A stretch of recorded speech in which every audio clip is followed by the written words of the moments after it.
Ok, batata ba mama bandeko. Lelo tukutani na bino lisusu. Tukutani na bino lisusu.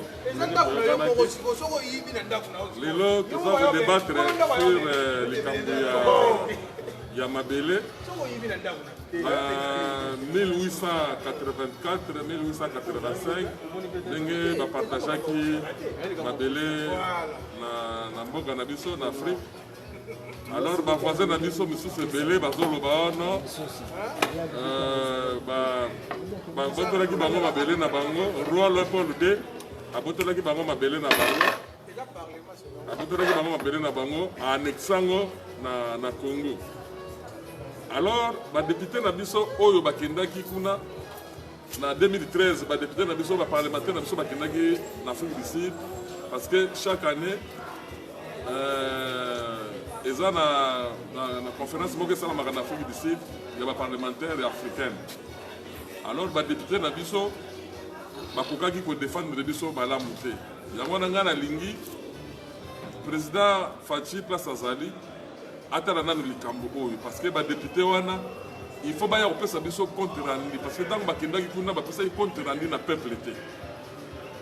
Alors ngai nalingi président Faci place azali ye azwa likambo oyo na maboko badepute oyo bakendaki kuna bakokaki kodefendre biso te mpona mabele na biso ndenge bakataki yango ndenge bavoisin na biso baza koloba keno mabele na bango barwandais bazoloba ke mabele na bango baanexaki yango na mabele na biso epai ya Léopold II ayibaki mabele na bango. Tolingi toyeba verité ya likambo wana. Alors nakopesa parole na Cyprien Wech yo koyebisa biso mpe likambo moni ndenge nini mpona likambo oyo.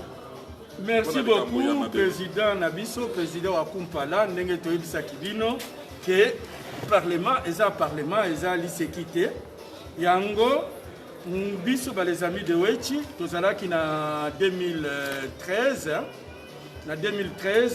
tokendaki na Afrique du Sud na parlement panafricain eza parlement ya Union africaine. Chaque pays atindaka 5 parlementaires. Biso Rwandais, baza na 5 parlementaires, tika ya les kakaka. Passé, ça fait partie de l'ambiance. Passé, ça fait partie de l'ambiance. Chaque pays africain atindaka 5 parlementaires. Rwanda atindi 5, Cameroun 5, Ouganda 5, Angola 5. Biso tozalaki représenté par 5 parlementaires. Bandeko na biso, ba spectateurs na biso bozolanda biso na sabomoni bato bazoleka toza na parlement matonge. Ah toza na matonge so bomoni bato bazoleka. Nzela nano nalakisa bango ndenge tozali omoni toza na nzela. Awa na matonge ko. Nzela nalakisa bango toza na kati parlement matonge. Parlementaire bazali. Là bas passager de bazoleka o bayi kolanda émission. Merci. Donc, il y a 5 parlementaires. Nous sommes représentés par 3 députés et 2 sénateurs. Député à Liboso, Jeannette Kabila. Yami Balé, Jeannette Kabila, PPRD. Yami Balé, Samana Oscar Yapalou. Na Patrick Mayobo, il y a MLC.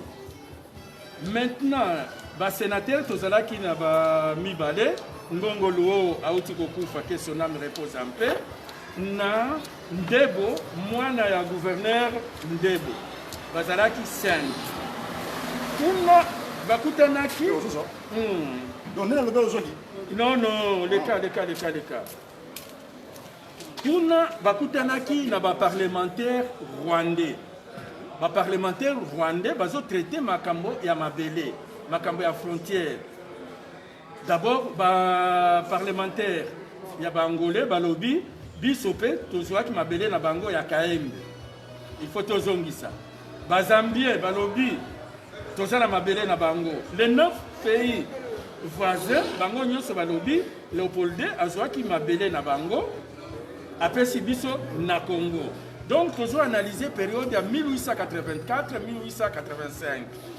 Et comme il n'y a pas de président Lobby, si j'ai afin de traiter, il y a qu'une image.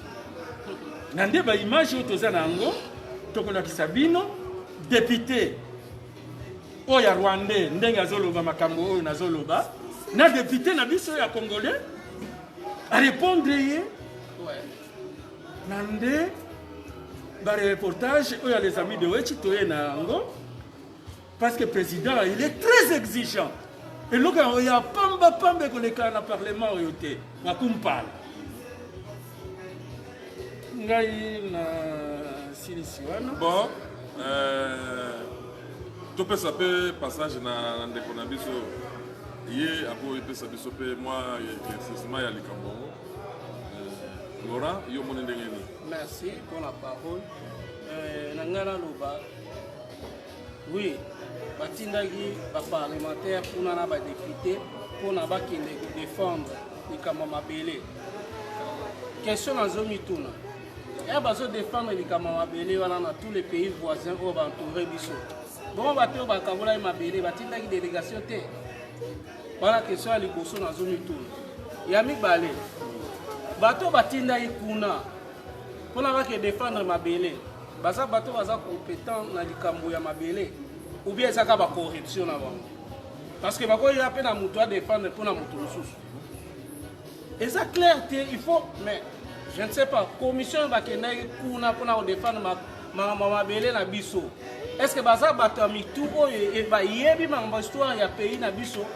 Ceux qui ba Belgique parce que Belgique muto ils a pour la roi Léopold II. Bango a représenté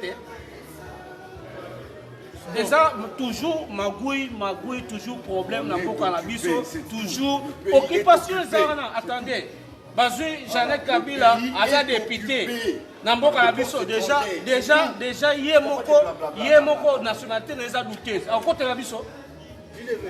Mais, n'a biso, tozalaki kuna, pour une fois, tous les parlementaires, babosanaki ba parti na bango bango nyonso bakotelaki Congo donc ezalaki mena guerre ba francophone nyonso bakoteli Congo ba anglophone nyonso bakoteli ba Rwandais ba Burundais na ba Ougandais. Maintenant avant de continuer ce que le président a permettre tout en nano ba image les tokomona ba image nge tokoya ko commenter ça va.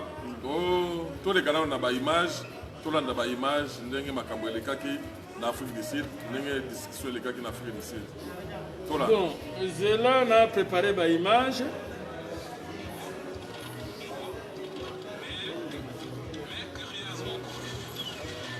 Bon, yo zwana no boye, ngai comme ça. Non. Ziwa boye to déplacer caméra parce que batunyo se batala hein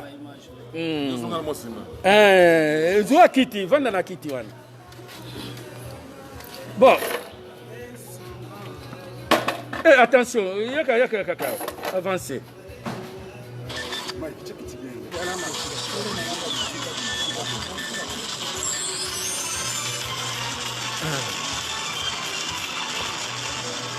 Oyo député rwandais. Qu'en est-il aujourd'hui, Monsieur le Président? Je pense qu'il faut aller jusqu'au bout du processus, mais aussi faut-il aller jusqu'en profondeur du problème que nos deux pays héritent de la colonisation. Quand une partie du territoire rwandais s'est retrouvée au Congo, mais curieusement, les habitants de cette région peinent à recouvrer la nationalité congolaise à part entière. Quand une partie du territoire rwandais s'est retrouvée au Congo,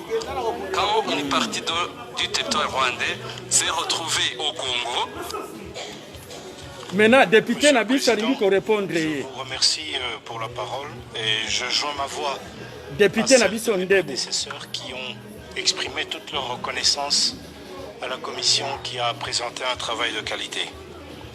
Monsieur le Président, je vais être très bref, en dépit du fait que cette question, particulièrement de la RDC, soulève de la passion en moi, puisqu'il s'agit de mon pays. Et en ce qui concerne les causes et les origines qu'avait évoquées tout à l'heure mon collègue du Niger, Mais je me réjouis aujourd'hui que nous venons d'en connaître la deuxième raison principale de l'agression confirmée, avérée du Rwanda sur le territoire congolais. Il s'agit notamment, outre les richesses, mais nous venons d'apprendre, Monsieur le Président, officiellement qu'il s'agit également de la terre, c'est-à-dire de balkaniser, de somaliser la République démocratique du Congo. Nous venons d'en avoir la confirmation aujourd'hui et nous en prenons acte.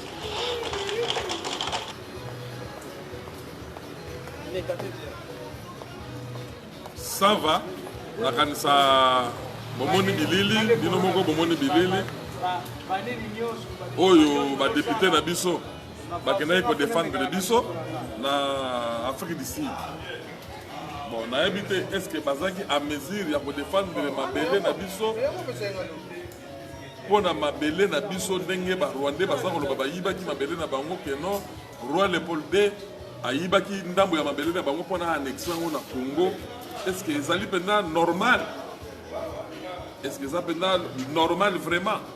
Donc, il y a un éclaircissement ya likambo oyo oyo bakenda kituna ndenge nini bayaki kopesa compte rendu na peuple te na ndenge bakenda ko défendre mboka bato oyo bakebamemaki kuna. Est-ce que bango baza capable bazaki pena à mesure ya ko défendre biso na makambo ya mabele? Parce que makambo ya mabele basaka na alors na kopesa parole na Beoti Cyprien yo oyebisa biso yo moni ndenge bato oyo ba député oyo bakendaki kuna ko défendre ndenge baki koloba makambo oyo balobi wana. Bon, tout d'abord, il faut apporter moi précision. Donc, origine même à Zambie, Kokota na Congo, et ça na origine et outil en 1885. Donc, tout ça a un problème dans 9 pays voisins. 9 pays voisins, on a un petit Rwanda. Donc, derrière Rwanda, basali kuna na sima. En Congo Brazza, yepe azo yebisake biso pe tozala mabele na ye. Angola azo yebisa biso kaembe eza oyaye. Centrafrique la même chose. Sur Soudan du Sud, ne bozomona babororo bazo côté la biso. Uganda alobi parti oyo ya Butembo. Banande moko baza côté ya Uganda. Na bonsusu côté na biso mabele na bango.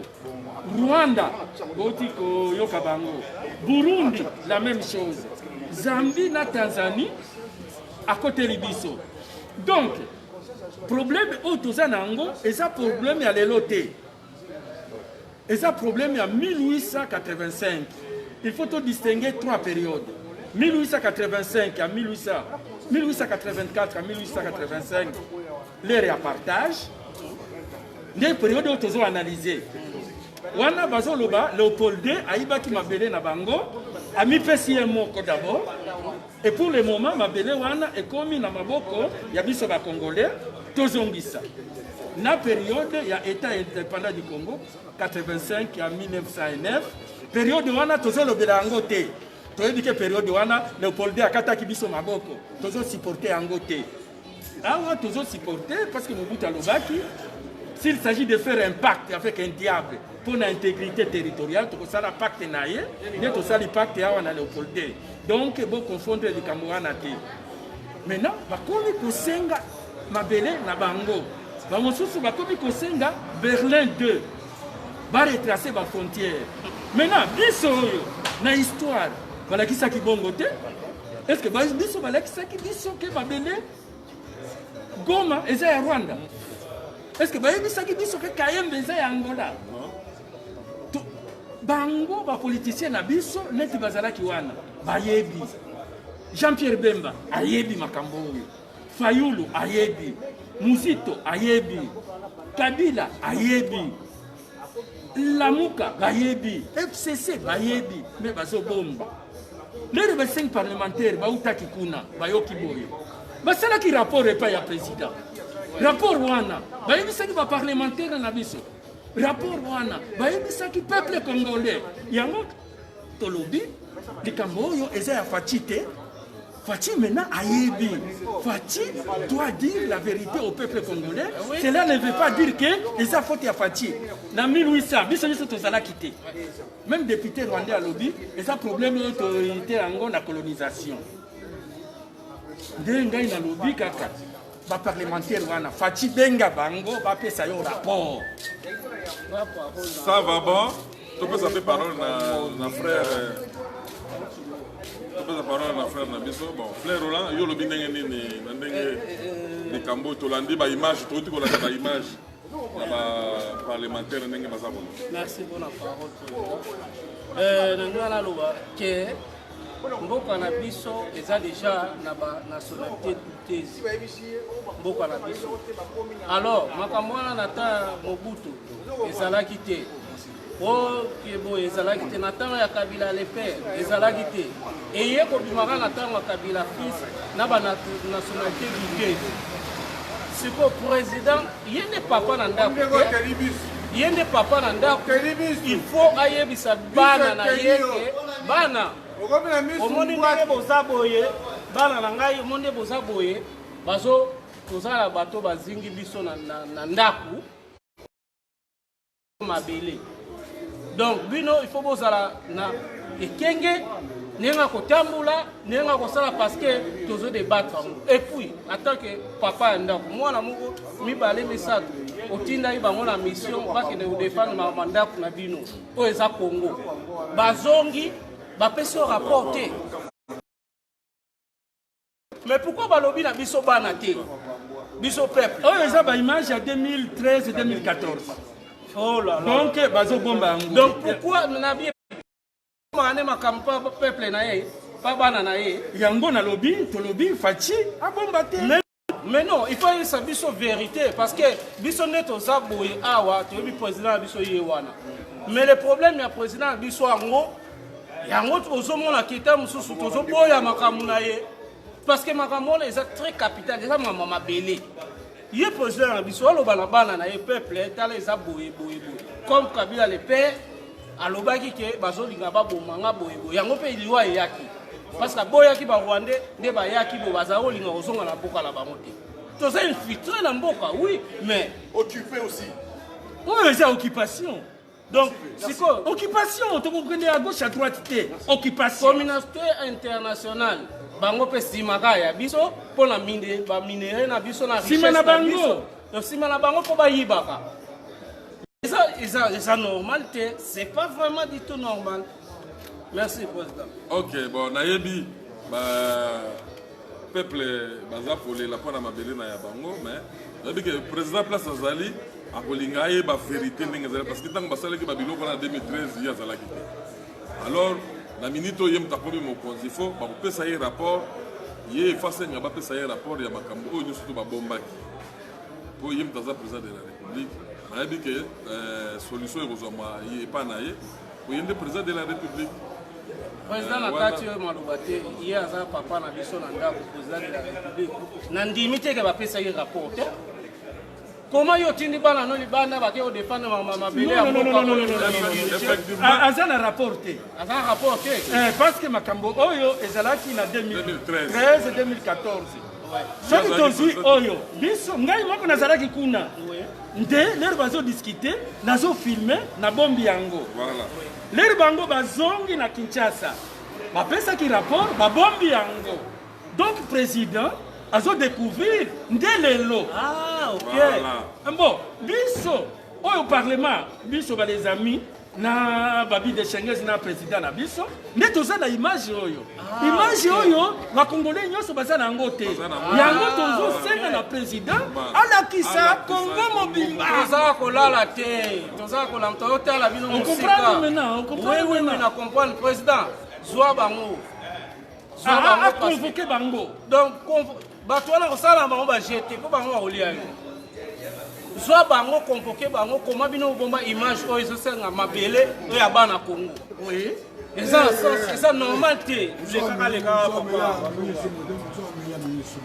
donc il faut président la souveraineté na ye azwa likambo vraiment au cœur parce que biso bana Congo tozala posa mabele na biso ekabwana te. Et puis ceux qui vont kende bitumba, il faut boyer ba origine ya bitumba. Ceux qui biso yoso toyebi ke bazo senga mabele na biso. Ma oyo tomona ki na histoire te. Bana ki sa biso livre ya histoire. Oyo ekomi Kaembe eza ya Angola. Bana ki sa biso livre ya histoire que parti na biso ya Owele eza ya Sud Soudan. Bana ki sa biso na histoire wana tomona ki yango peut-être bino. Non. Est-ce que bino bomona ki yango na histoire? Mona eloko te. Et puis en 1885 bango bazala ki wafi. Ouais. Pour défendre. Il fallait discuter la 1885. C'est vraiment exactement foutaise. C'est vraiment de la foutaise. Nande guerre oyo ezali Zambie à côté, nande guerre eza na est de la République démocratique du Congo. Sikoyo bamidele balingi ko balkaniser Congo. Il faut biso ba congolais to yeba. Oui, bien sûr.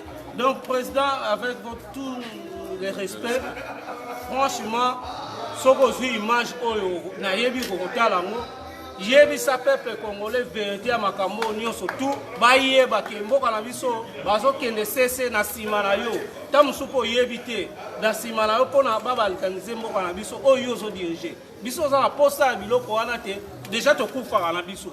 Oui, tokufa na biso ebele na kitasa partout biso musala biso ka kokufa yango na Angola ba bengala biso kuna na ta Kabila na Congo Brazza ba betaka biso lokola ba nyoka tokene Centrafrique yepe akomi kokota. Oh là là là là, donc ce qu'on a secondes au pays na Zambie pe akola solo bandeko. Oh. Et là ça kanda eloko. Ngai na na proposition, c'est-à-dire ba image ya boye na président. Président ezali to filmer neti boye et l'équipe na RTNC. Neti émission à boye et l'équipe directement na RTNC va tout bazo mona. Bien sûr. Pe ba monike na parlement ya président wa kumpala. Ndi abimisi ba élément oyo. Oyo isa ba nouveauté. Oyo ba vérité ya ba oyo ba kendaki kuna. Lokola ba bombaki yango. Tolingi toye ba vérité. Non, qui peut venir. Ba yebisa président. Ba yebisa président vérité ya makambo oyo nyusu elekana kikuna. Ko président ayebaki eloko. Si président Zolanda biso soko yeba kozomona ndenge peuple na yo aza koloko. Bengisa ba député wana baloba vérité oyo bakendaki kuna. Na rapport bakomaki. Bapeso ba biloko wana nyonso tuna mboka. Napese joli batezoro comme ça yo pe oloba oyo sana ngo bona mabele ya mboka na. Mbote bandeko na ngai peuple congolais mobimba mbote place nyonso bozaleli eloko wana lingai na batisaka parce que oyo nyonso bolobi oyo eza mpenza malamu mingi mais eloko ngai na kobakisa eza ke pays nyonso na monde na mokili baseli kaka boye te donc c'est-à-dire peuple congolais eloko na koyebisa peuple congolais bandeko na ngai na Kinshasa na Bakongo na Mbujimayi partout esika nyonso ese libéramaka kaka boye te bino conscience na bino il faut esala conscience ya peuple congolais bo se réveiller botika kolala pongi bo se réveiller soki bolingi lobi bana oyo bokobota oyo mpe bana na bino bakobota bakuta bomengo ya pongo ezala toujours intact il faut bo se réveiller botika kolala pongi botika makambo ya nake na kimbuta nake kobina boyoma nake kobina osisi mbongo nyonso na butu na ntongo ozongi nyonso mpiaka okomoluka susu eloko nini yo kolia na ntongo peuple azalaka bongo te peuple fo oyeba devoir na yo oyo okoki kosala na communauté na yo soki déjà ozo peuple ozoyeba devoir na yo na communauté te seke oza peuple moko futi ngai nazo comprendre bino mais soki mpe nzala eleki makasi soki anongo basalaka nini mais mbongo na biso ezokende juste wapi kaka toyokaka toza na badiama tozana ba cuivre, tozana ba cobalt. Mais mbongo mo kendaka wapi? Bino mo conscience na bino bokoyeba te mbongo na biso ezokende wapi? Comment va manger? Bokoma na bino bisenga senga. Mais pourtant, bozana capacité. Mbongo ezokende na maboko ya ba dirigeant ba miyibi peuple sotelemate. Ozokende kolandaka ba biloko ya zanga tina ya kolandaka ba politicien na sima. Politicien na sima. Botelemela o esengeli kotelemela. Ba valeur na bino moko peuple. Tala valeur ya mboka na yo. Bozo tanga ba kelasi, bozo silisa ba kelasi. Mais ba kelasi wana bozo tanga bozo Mutaza licencié en droit, mais lobby a commis un commerçant, a commis un okene matadi, pour que nous sommes bilokosi, pour y côté kana rond ngaba. Et ça malamute. Yo tangi classe en haut, au bébé si bambongo na yo, pour que mano susu, kolandaka ba politicien, yende yeme, yende danger. Mais non, faut boter les mabo se réveiller. Mboka nyonsu et se libérer maka. Conscience na yo peuple. Yangwana peuple mboka et tele maka tombo maka. Ceux qui peuvent placer l'information, tu es télématé. Non,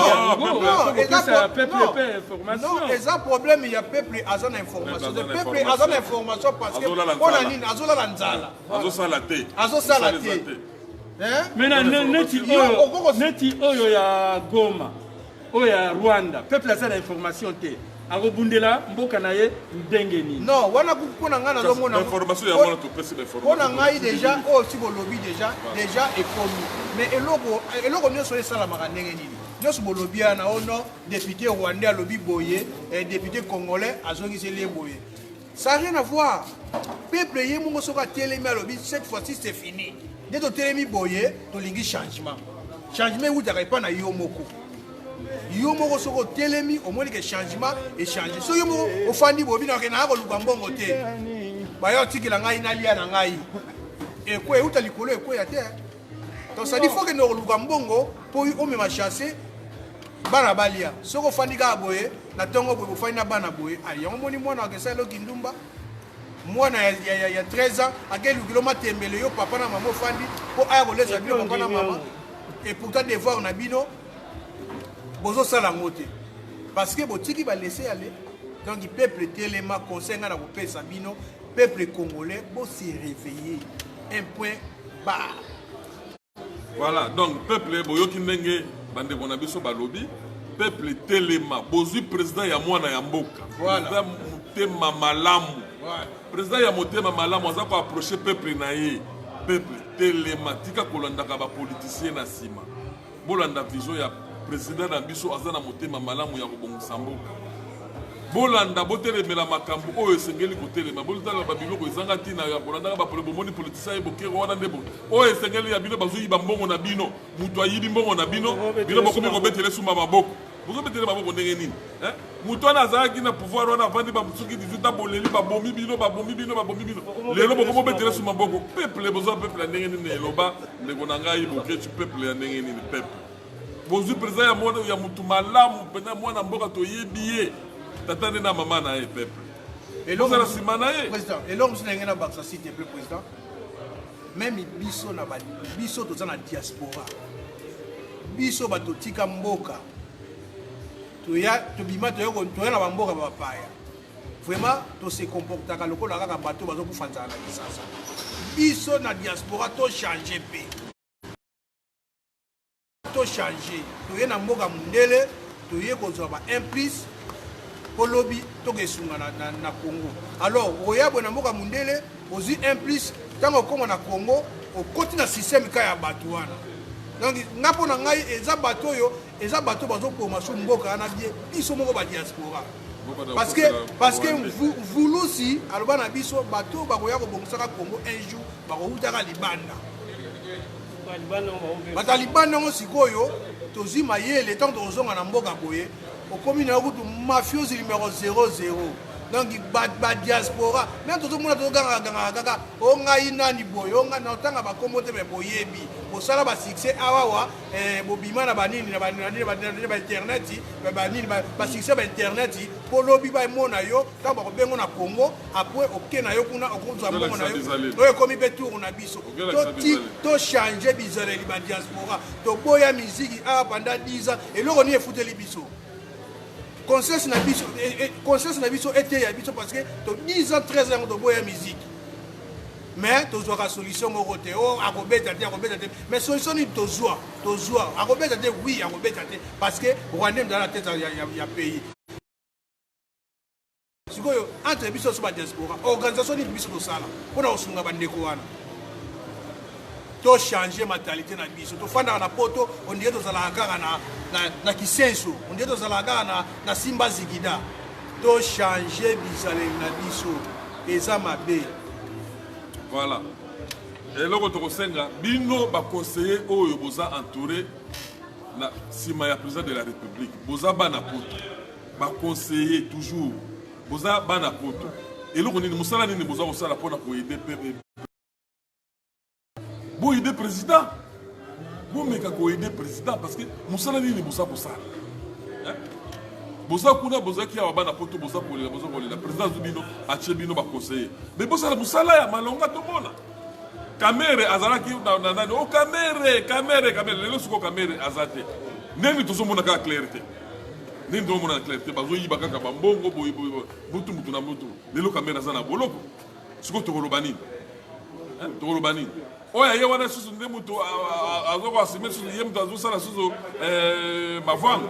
Tala toza komona na moni image na Mbushimai. Ba mama ya ba travailleur ya miba baza kolela.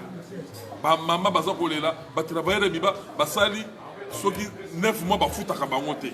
Bafuta bango kaka mbala moko $100 na janvier. Depuis janvier bafutaka bango susu te $100 bazwa wana.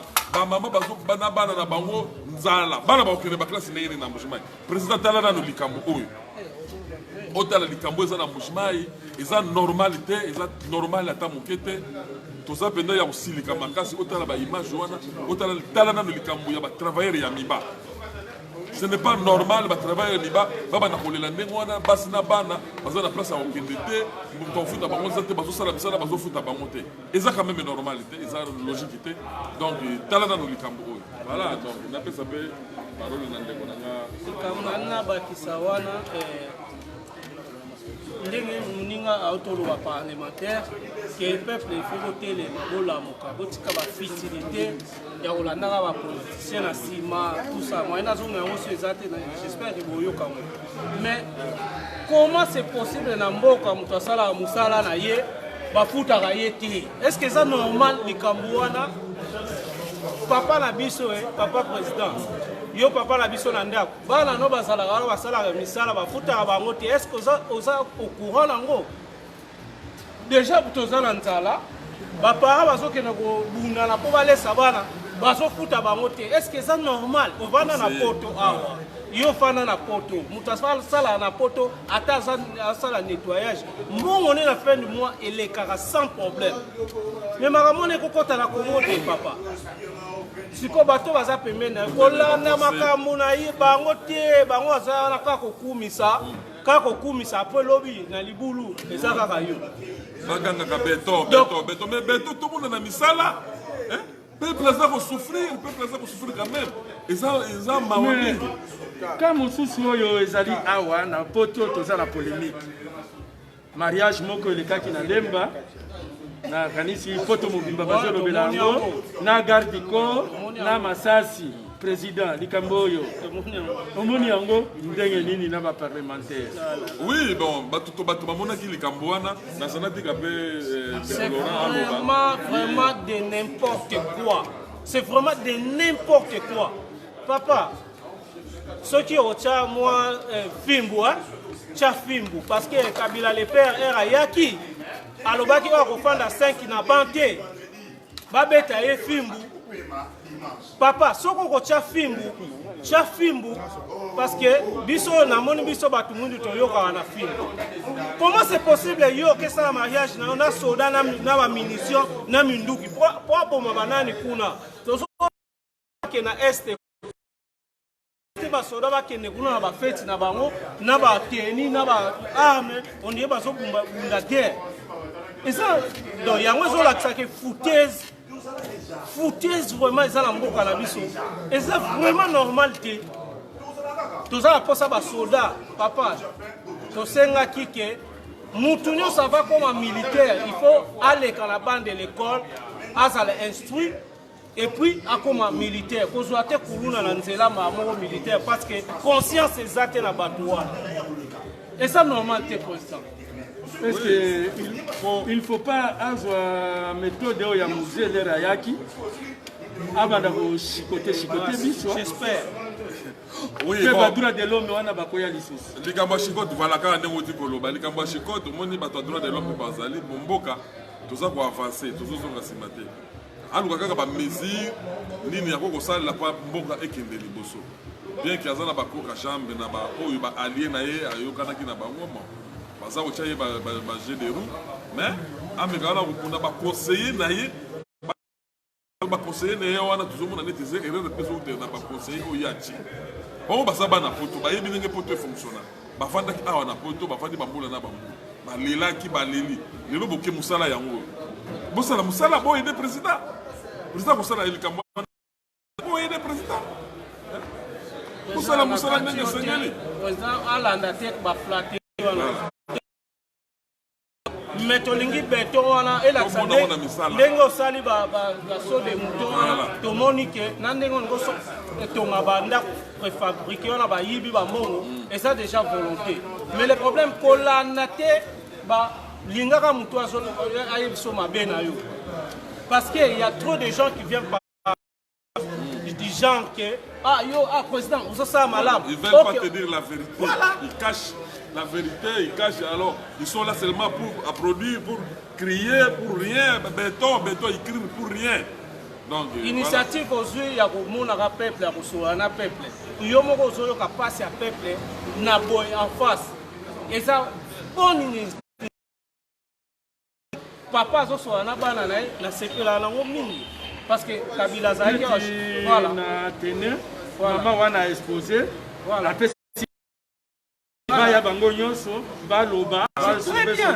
C'est très bien.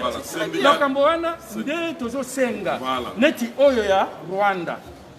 Il faut abenga parlementaire. Ndenge eloko osali na syndicaliste ya ba enseignant.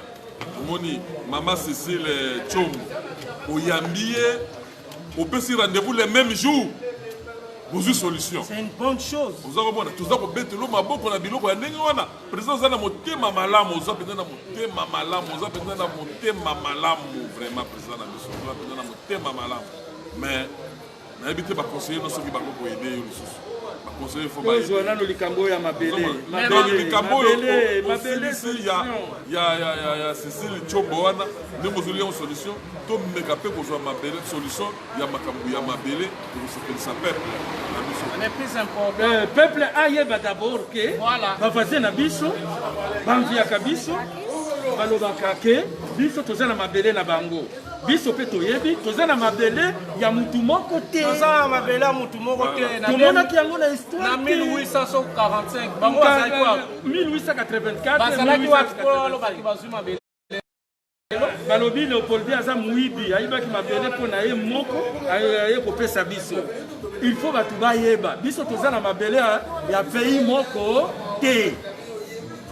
Ah là là là là, c'est vraiment. Na habité ceux qui oza souvent les gens. Ba ezaka mabele na biso, eza mabele na biso, toza na mabele ya kopesa pays moko te. Ba tona basa influencer parce que basa misu na baroka na Congo pour la richesse na biso. Donc, président, tous les mabélés ya kopesa batute comme babomela ke information yango ebimi na yango yo ebimi awa bilili pe yango wana ezali eza distraction te bino bozoloba botika distraction ya matonge ya bona eza distraction te eza makambo ya vrai na parlement tozalaki représenté na 5 parlementaires congolais. La image au bomoni yango, il faut tout traiter. Toza na mabele ya mutu moko te. Merci. Donc, comme ça on a senga président de ya mabele. Papa eloko nazo senga lisusu. Toza na problème awa ya ba fret na ba douane. Mais biso papa yo zalaki awa te papa président. Ozalaki awa te papa. Douane na fret na billet ya avion kaka ya biso ndeza ka cher. Mais comment c'est possible na biso petit peuple tokoka kosunga mpe bande Fred douane kutu n'en parlons pas. Si vous avez une voiture on a Pointe Noire, si vous avez Congo Brazza, et ça a moins de 1000 €. 400 € papa. Oh, il y a bien 2000. 400 €. Différence c'est ça wapi. Et puis comment Yakawa. Dans un parlement, hein. Parlement, on appelle Simbote na Congolais nyonso. Il y a Congolais nyonso, Muswahili, Muluba, Mungala. Muluba, Mukongo. Nous sommes bon mon corps. Merci. Après c'est ma peine, on a fait 6 merci bandeko nous. Nazaka la longue monde on a le baraka. Peuple on a mis sous. Hein? On a mis sous. Président Fati, vous êtes président. Mais ennemi, il y a peuple congolais, ils ont battu le sang à la bonne. Car bon on tient ma carte. On te sort au cas. Oui. Et ça peut prêter. Oui. Oh parce que qui boue. Oh qu'on a pas l'unité. Mais pas yo on peut que la corps on a bango. Ce qu'il y a ce peuple nini. Donc si là na bango après yo yeli biso to yamba na sengo ya. Oui. To yemo na sengo to yebi banguna. To yebi. Kongo wana to yebi to sa bongo ko. Banguna bakota ki na set to yebi to sa kibana mike to yebi ba to so sa biso ke batu oyo ba sa biso te. Bo binga na bango. Merci na vie na nga Vieweti bosa mosa ki toko na ba vie c'est ba journaliste na personne ko mbote belé ba ne connaissent pas sanga na Vieweti bon mon corps Diekerine Maizo Fabien Koussonika bino nyonso ba vie Jean Will ba shikina katalai bino nyonso bo sanga na to benga na banguna oyo merci ingeta ya bino ngolo ma bon nakanisa président oyo ki ndenge peuple na yo aza kolela nakanisa surtout eza na matoi na yo eza pe na misu no nakanisa biso tokoma okende na suka ya émission na biso oyo surtout tolandi oyo ayebi keno tolobi mabe alimbisa biso donc oyo ayebi keno tolobi malamu ye moko ayebi kaka donc oyo vouloir biso te eza mpona mboka na biso po mboka ezokende malamu mpenza te mais président aza kobunda toza komona ndenge président aza kobunda mpona mboka donc eza mboka na biso moko wana kaka président ozomona ndenge peuple na yo aza kolela mpona badouane mosusu kotalela bango nano parce que po emploi mpe ya na mboka yo olobaki ke okopesa peuple congolais okomisa bamillionnaire peuple congolais okoma bamillionnaire bango baza na biloko ekangami awa yeyo aza awa ata entrepreneur biloko ekangami entrepreneur monene aza na biloko na ye ekangami awa moye akomi kobanga na ndambu kaka atie mpo eke kuna bataxe batieli ye kuna baprix bapesi ye azokoka te badouane ezokoka te ndambu kaka atindi kuna me entrepreneur monene azolinga ya na biloko nena talela biso na mikambo président yoza président na biso ya mboka donc voilà nakosenga mpe na bandeko na biso bacongolais bomeka mpe koede mpe baninga mosusu mpe baza na congo nazomona ndeko elizer ndenge aza koede bahandikape bomeka mpe kopesa baninga sourire napesi ndeko elizer place azali bambote ebele courage mingi malgré bakendeki koagresse ye mpo na vérité mais nzambe aza na yo akobatela yo place ozali nzambe akotya yo maboko obunda bitumba ekosila te okoba kaka na etumba na yo ntina suka voilà donc tosuka mais na omboka mwa bato na ngai bandeko na ngai mosusu na obwaka tornado le grand abiel napesi mbote place azali fasho idolo peti na ngai moko fasho idolo leki na ngai moko napesi makison le grand jidoka bino moko boyebi makison ceinture noire le grand jidoka soko omeki okozwa morote fasho makison voilà nakanisa toclotire wana apesi mbote na pupa mado aza kuna na mboka nzambe asunga ye makambo nyonso eke malamu napesi mbote na joli mantezolo parlementaire napesi mbote na likala tia mike parlementaire toza awa mpona mama mboka toza te awa mpona visibilité mpo bamona biso non toza kodefendre mama mboka na biso président donc tosangana tokende liboso bisika oyo toza na président na Vieweti eza mpona mboka toloba mama mboka donc voilà napesi mage mbote aza déjà na avion mpona makambo akenda kosala napesi Michel Chibidi mbote on est ensemble merci voilà donc nakasa na kosukisa awa donc bato nyonso tu balandaka biso baspectateur na biso to balandaka biso topesi bango bambote bokontinue kolanda biso oyo po eza base bolanda biso eza esengo makasi nakasa tosukisi awa tokutana mercredi prochain merci